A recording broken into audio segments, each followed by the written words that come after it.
first new artifact. Sprocky, time to get up.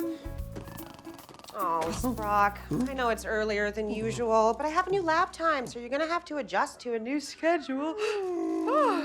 We both are. Here you go, bud.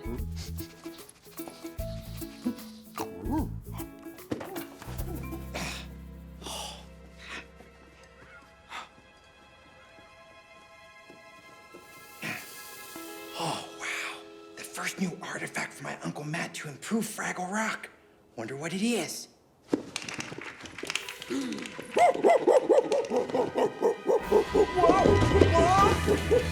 Hey, there he is. Look who's up and barking. You excited for the day? Hello from Awards Radar. How are you guys doing? Wonderful. How are you? Wonderful. Thank you very much. First of all, congratulations on the second season. Thank you. Before we begin, I need to ask each of you if you're on Team Radish or Team Strawberry. Oh, very good question. Oh man, that is such a good question. I think I'm Team Radish. I'm Team Radish. Okay. I'm committed. I think I'm Team Strawberry. But I'll be honest with you, playing that episode, I had conflict inside as we were performing it. I was like, am I Team Radish or am I Team Strawberry? But I think I'm Team Strawberry, yeah. I mean, I've asked my kids about this, and they're like, obviously strawberry, but it's just not as simple as that. You know, it's just not as simple as that at all. Right. And now you put the song in our head. Yeah. And now we're gonna all sing it together, perform it for you. Yes. Halle, I'll start with you. Did you make any notable changes in the production going into season 2 than from season 1? Notable changes in the production. I think that what we wanted to do for season 2 was just explore new places in Fraggle Rock. So just pushing ourselves to take the Fraggles, and you'll see it, and you've seen it, into new caves, into new places. We discover, a lost Fraggle group of Fraggles. So we're gonna dig deep into, going into somewhere new. So I think that that's what we pushed ourselves to do. We have our Emmy Award winning art department of Tyler Heron and Ian Nothnagel. And so they really delivered, I feel like, guys, like giving us something, beautiful and new to look at. So I think that's something that we really leaned into for this production. Making it more epic, for sure, overall. But otherwise, more of the same. Yeah. More of just having fun with the Fraggles. Yeah, I think that it's sort of the same thing when you think about from the writer's perspective. We really thought about what worked last year, and we really liked this idea of telling this overarching story about sort of a big metaphor about, climate change and food insecurity told through the radishes disappearing and the windstorms, and just really took the opportunity to lean into more of the silly moments where you're learning about something potentially scary, but you're also having fun and hearing great songs at the same time.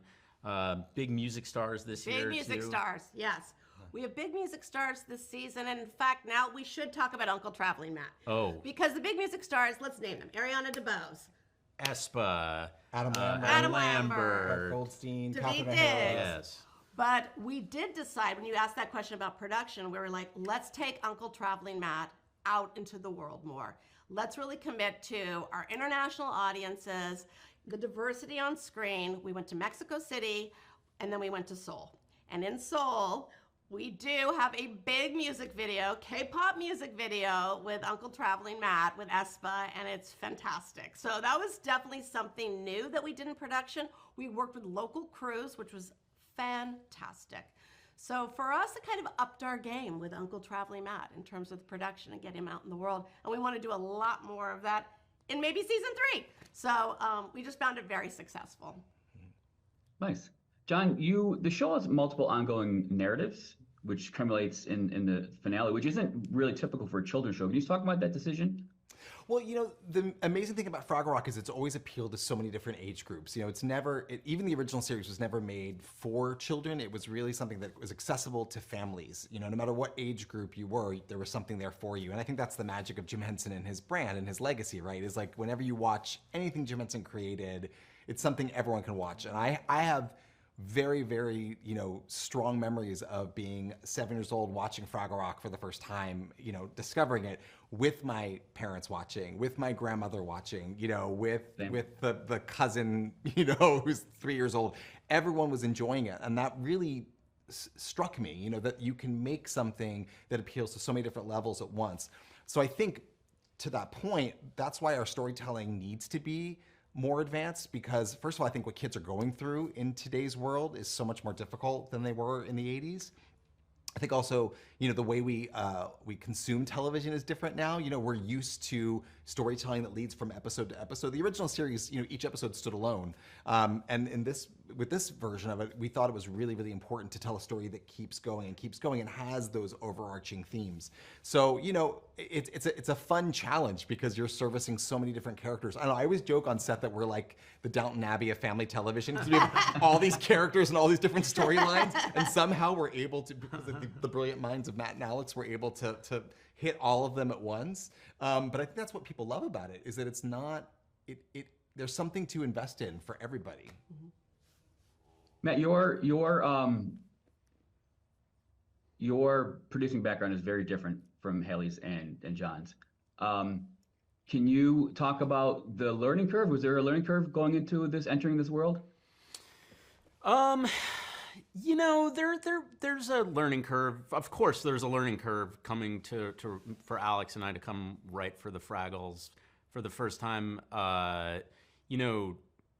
Just strictly like production physically, puppets can't do a lot. Alex and I started in animation where you could do literally anything, and working with even live actors, they can do most things, but puppets are very limited. But it's also such an incredible opportunity too, because it forces you to focus on really like the character that these brilliant puppeteers are putting out there with the most seemingly simple things. It's actually really complicated, and really just focusing on the character comedy. But then I think, there is sort of the universal, we wrote for New Girl, and that's a very hangouty show, and a lot of times that was a model of like, well, these are just, these Fraggles are just hanging out in a cave, right? Let's just have fun with them and their characters interacting. And then, of course, this was the first really family show that we wrote on, so I suppose tonally that requires a little bit of an adjustment. But it's all been kind of just a great learning experience, and oddly more meaningful than so much before it, because this is the first thing that I've written on that I watch with my kids, and I'm proud of it, and they enjoy it, and we enjoy it together, and that's like the best gift in the world. John, I followed your career, and to me, this seems like this is kind of a full circle moment for you to be able to be a write and produce and perform on Fraggle Rock. Oh yeah, I mean, literally, I always tell the story, but it's true. When Fraggle Rock was the show, I saw it at 7 years old, and I remember seeing it and just being like, I want to do that. That's what I want to do, And I grew up in a showbiz family. I was always performing, but puppetry was not something I thought about. And then I saw the original Fraggle Rock, and actually the very first character I saw on screen was Gobo. And I just remember instantly being like, I want to do that. And then people would ask me growing up, they'd say, well, what's your dream job? What do you want to do? And I'd say, oh, it doesn't exist anymore. And they'd say, what do you mean? I was like, well, it would have been to work on Fraggle Rock, but it's done. It's never going to happen. And, if you had told me, 30-something years later, I'd be sitting here, playing Gobo and being the creative supervisor for Fraggle Rock, I would have thought you were crazy. So it is the most meaningful and full circle thing I've ever done. And I wake up every morning and I just kind of go, did that happen? Is this real? Because it's literally something at 7 years old I kind of manifested and didn't know I was manifesting. So it's been out of everything I've gotten to do, and I've gotten to do a lot of wonderful things, it's the most meaningful thing I've ever done. Halle, you've had your hand in so many great Henson productions. Can you talk about what it's meant to bring Fraggle Rock back to the ethos? Yes, I can. I have been very privileged to, like Kermit the Frog, come to Hollywood and make people happy and sing and dance. And I have to just tell you too, when listening to Johnny, it always makes me so happy. I was thinking there's a photo of Johnny where he is holding a gobo at like age 7, like puppeteering, and it's so darling. So I was thinking of that when you The asked him story that is question. like, it's too good to be true, I that was story. like, It seems "Little fake. Johnny!" Yeah. It's true. It could not be Yes. a better written story that it's true, yeah. So little Halle, I love Jim Henson. I love the Muppets. I love Sesame Street. I am a Sesame Street baby. I was born in 1969. Like I grew up with Jim Henson. And, you know, when I was, 10 and 11, 12, in those tween years, that was Fraggle Rock for me. It was magical. It was fantasy. It was a world I wanted to escape to, and I got to every time I turned on the TV and watched it. So I think for me, the thing about Fraggle Rock is it's so transformative. It has such heartfelt messaging, fantasy, funny, wonderful characters, but it's that transformative feeling of like after you watch it, you just want to be a better person, go save the world, go grow up one day and work for the Jim Henson Company. Like it actually fostered all these magical possibilities. So being able to bring that again, that magic again to kids and families, it's extraordinary. And then to be able to plus it, to like build out Fraggle Rock, to build out the characters, to do it even bigger and better. Not better in terms of like, I love the original series, but just meaning like we just can elevate it and keep going and the production value. So it's just been an extraordinary experience. So it's meant a lot. How has to been me. working with Apple, speaking of going bigger and better, Apple, working with Apple TV Plus, going into the second season, were they were just handing you more money? After the success of season 1, how was it working with the Working streaming with service? Apple as a partner is extraordinary. And when we were just talking about just like the music, just the level of music and the level of care and passion, the same people that we're talking about, we were big fans of Fraggle growing up, Tara Sorensen, Jamie Ehrlich, they loved Fraggle, when they were kids. So I think also you had that like fan enthusiasm support from Apple as well. So always yes and, it was wonderful. But the music also, I feel like they really helped us elevate it to a whole other level with Harvey Mason Jr. We're so grateful and so excited about, the stars that have come on board the show. So Apple's just been a fantastic partner. And I'll say, I think, the most exciting thing when we started out was they felt, if we're gonna do Fraggle Rock again, then it has to be everything everyone expects and then some. Yes. And having someone say that to you, say, we're gonna let you dream as big as possible. Right, exactly. That doesn't happen very often in today's television landscape. So it really was like, we found the best partner possible by working with them, for sure. They want to change the world. They want to grow the next change makers, and so do we. So we're very aligned creatively. It's wonderful. I have to ask something I've wondered since I was young. I understand the spatial relationship between the outer space and the rock.